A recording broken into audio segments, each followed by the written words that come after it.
Yo, this is Deontay the Bronx Bummer Wild, the WBC heavyweight champion of the world. And I'd like to give a big shout out to CJ Goodfella, Sports TV. Bomb Squad, baby. Don't forget to check out our sponsor, The Health Blaze, at thehealthblaze.com. 100% all natural products from lotions, soaps, foot soaks, bath bombs, and much, much more. Use the promo code Goodfella1Boxing. Tell them your boy CJ Goodfella sent you. Get 18% off. We out. All right, man, we back. Goodfella Sports TV in the building. Appreciate everybody for checking in. Make sure you hit that subscribe button, bell icon button, share the video.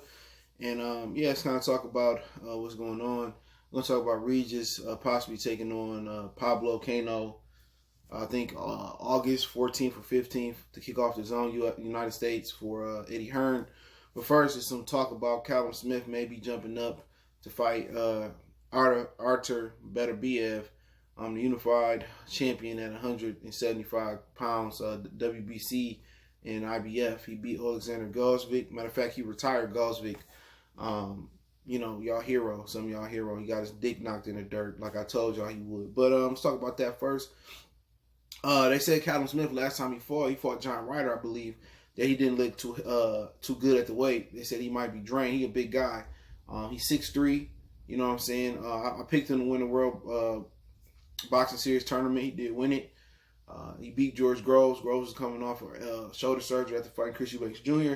So he really don't have a marquee win. I know he was in the running to fight Billy Joe Saunders at 68. That's just Billy Joe don't get the Canelo fight. So it was Johnson, Eubanks, and Demetrius Andrade running for Billy Joe if he didn't get the Canelo fight. I heard Canelo could be fighting Sergey Divinchenko at 168 pounds. So I just think he can't make the weight no more. And when you 6'3" and you've been as inactive as he has, and it just seemed like he one of those fighters that want to nitpick and don't want to fight nobody. And he's also in position to be David Benavidez' mandatory after Alvin Uterman. So he could have stepped in and fought David Benavidez. He held the WBC Diamond Belt, but he's just one of those dudes that really don't want to fight nobody. You know, I don't know if you're looking for astronomical numbers as far as money, but he just don't want to fight nobody. I know Gilberto Ramirez is trying to find his way to the zone because he didn't want to fight Artur Alvarez for the WBO light heavyweight belt. So I heard it was a couple weeks ago was trying to get a buyout from Bob Arum. So, you know, I don't know why he didn't want to fight Alvarez, but he ain't that good to begin with. And I know he was asking Eddie Hearn for a ton of money to come over there. So maybe, you know, if he buys contract out, he can, you know, him and Eddie Hearn already came to terms about him going over there. But Beterbiev gonna catch a body. We know that. Callum Smith going to 75. He might look more healthier. He got some skills. You know, Liam Smith is his brother. I think he got another brother that boxed too. But he just, like I said before, I thought he was gonna be a good fighter. That's a huge step up to go up to another weight class and try the most vicious guy there. But there is some hope. Beterbiev has fought a lot in the amateurs, and he like 36, 37 years old, so his window not too big. You know what I'm saying? Kovalev window wasn't huge neither. You know, even though Kovalev came over a lot younger. So, you know, for Beterbiev, you know, if, you know, maybe he getting old. You know, and maybe Callum Smith can, you know, be the one that can send Father Time his way. So, like I said, as far as I see that fight going, you know, Johnson got to keep that, I keep that on the outside. He got to box. He got to stick and move. And when Beterbiev get on the inside, he got to hold him. And people think being tall is an advantage. You know, especially not in this era of boxing, it's not an advantage. The shorter fighter, you know, seeing how the advantage of closing the gap. A lot of these dudes, like Regis Jr., Callum Smith, a tall guy. A lot of these dudes don't know how to fight tall. You know, Tommy Hearns know how to fight tall. Tommy Hearns know how to stick that jab down your throat while moving forward. He was aggressive with his jab, you know. A lot of these dudes come out the gate, you know, dancing and shooting a jab and moving laterally or moving backwards. And all that does is give a guy like Beterbiev, you know, more momentum moving forward. And once you slow down and once he started to get the rhythm of that jab and he slipped that jab, he get on the inside. A lot of dudes, you know, they get to fighting guys on the inside. And that's the sad thing about it. That's Regis Jr. He come out there trying to flip the jab, but as soon as, you know, Fortuna slip inside, and it's a war. So you don't want to get dragged into a war with Beterbiev. That's what happened to Gosvic. Gosvic was trying to box, but he knew at one point you got to sit down, you got to get his respect. And that's why it's always good to push the bigger fighter back early on and land something that's meaningful so he can put some respect on your name. And that's what Johnson going to have to do. Johnson can't come out there He can't come out there, just trying to stick and move and box and win rounds, because really you might be winning rounds, but you're not inflicting damage. And once once that shorter fighter put the turbo boost on and step it up, next thing you know, you in a war, in a vicious, violent war. He packed more punch. He's stronger than you. He used to the weight. So they got to put a game plan together where, Callum Smith got to come forward, be aggressive, take the fight to Beterbiev.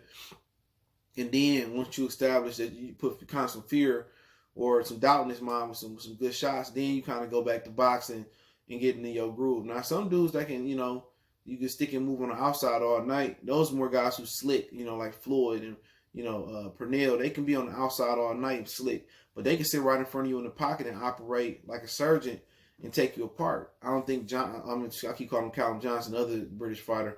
I don't think Callum Smith that type of fighter. You know what I'm saying? But hey, if that's what he chooses to do, you gotta respect him, because maybe he just can't make the weight. I think he got a better chance of beating Benavidez or Caleb Plant or Billy Joe Saunders than he got to beating Beterbiev. But he just gotta box him. You know what I'm saying? And be aggressive early on, push him back, hurt him with something. He has been dropped. And when that happens, dog, just keep taking the fight to him, and then once you done put enough rounds in the bank, then go back to boxing him. But Goldfield tried to box him. He carried a nice little punch. He just couldn't keep him off of him. You know what I'm saying? He just couldn't keep him off of him. So a dude that's gonna be Beterbiev, man. I don't see this type of dude in the division. Maybe Alvarez is the closest one. It's a dude who's gonna be slick. You know what I'm saying? That's gonna be slick. That's gonna be able to box. Chad Dawson would have been at his best. He probably would have been a guy that could give Beterbiev some issues. Maybe even Ward would have gave him some issues. Somebody like that could speak that language and outbox him early on. But I don't think Johnson Smith got a big chance, but he got a chance. He's a talented fighter, so I'm not gonna write him off. I'm all for that fight. Now, Regis Prograis could be fighting Pablo, César, Cano. I think he got retired by Eric Morales. He did just knock out Jorge Linares. He beat Mauricio Herrera by a split decision. So he has shown up in some fights. He got nice power. I think did he fight Shane Mosley? I think he might have, but he fought at 47-40. So at the end of the day, they can't even make lower level fights or a mid level fight with Hooker and Prograis. To talk about Prograis fighting Chris Algeria to catch weight. So my whole thing is this: people could say, oh, him and Lou DiBella could switch the narrative and say, oh, Maurice Hooker ducked. He ducked. Man, I seen Maurice Hooker. Man, he got a gut. You know what I'm saying? So he was in the quarantine and things of that nature didn't go his way as far as health wise. But if Regis Prograis said he wanted to be the first guy to hand Regis a L, he was talking shit to Crawford in New Orleans.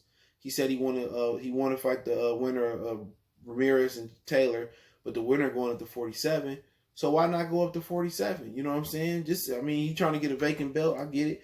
But you talked all this shit over your tenure about fighting 47-pounders or people going to 47 and want a rematch. Well, why don't you go to 47 and put yourself in position to be a champion, But, what happened to him? He found out he too small to go to 47.